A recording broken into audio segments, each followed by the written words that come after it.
สวัสดีค่ะวันนี้เราก็จะมาพูดถึงพายุหมุนเขตร้อนกันนะคะ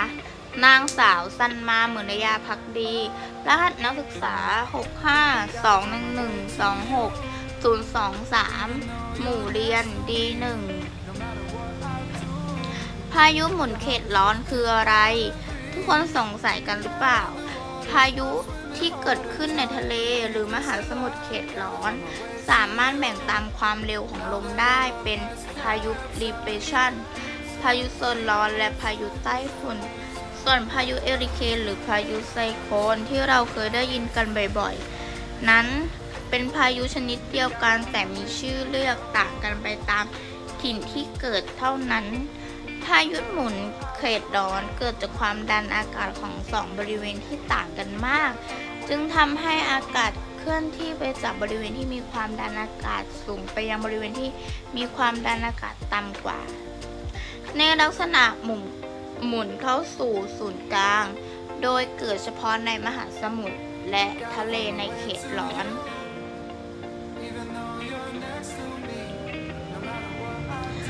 นี่คือ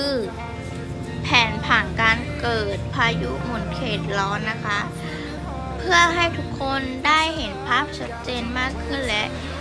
จินตนาการตามภาพได้มากขึ้นค่ะ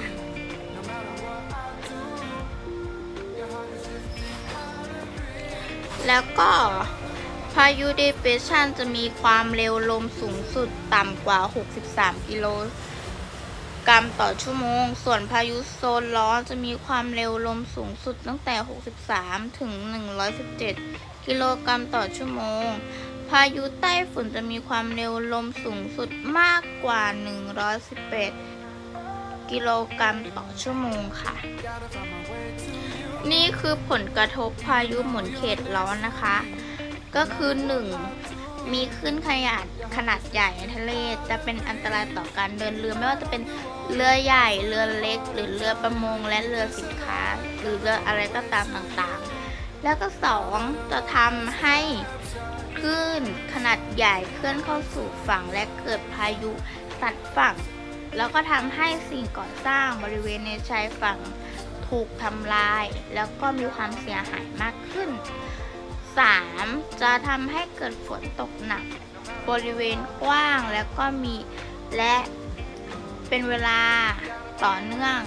เวลานานแล้วก็ทำให้เกิดน้ำท่วมและแผ่นดินถล่มได้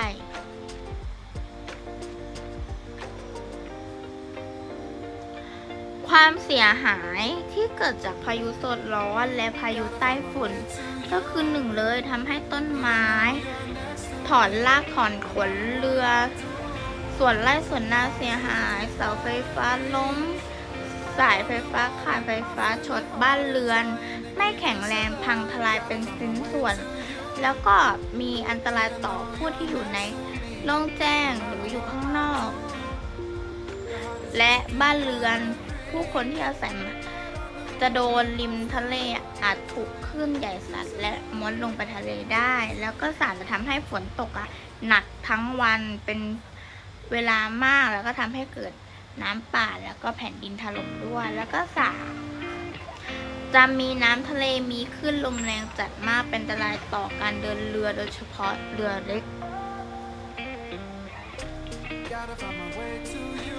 วิธีการเตรียมรับมือให้ปลอดภัยจากพายุหมุนเขตร้อนคือ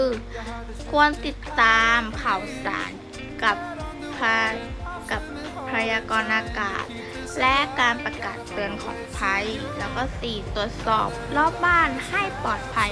ไม่ว่าจะเป็นเสาไฟต้นไม้กิ่งไม้หากพบความเสี่ยงควรจะแจ้งกับเจ้าหน้าที่ทันทีแล้วก็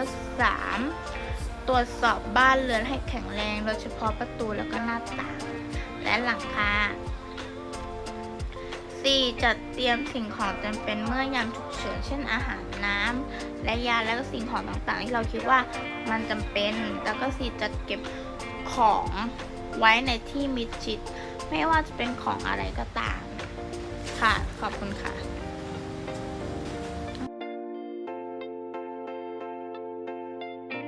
Gotta find my way to you, even though you're next to me. No matter what I do, your heart is drifting.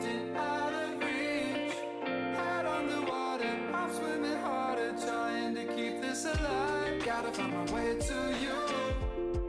Even though you're next to me, no matter what I do.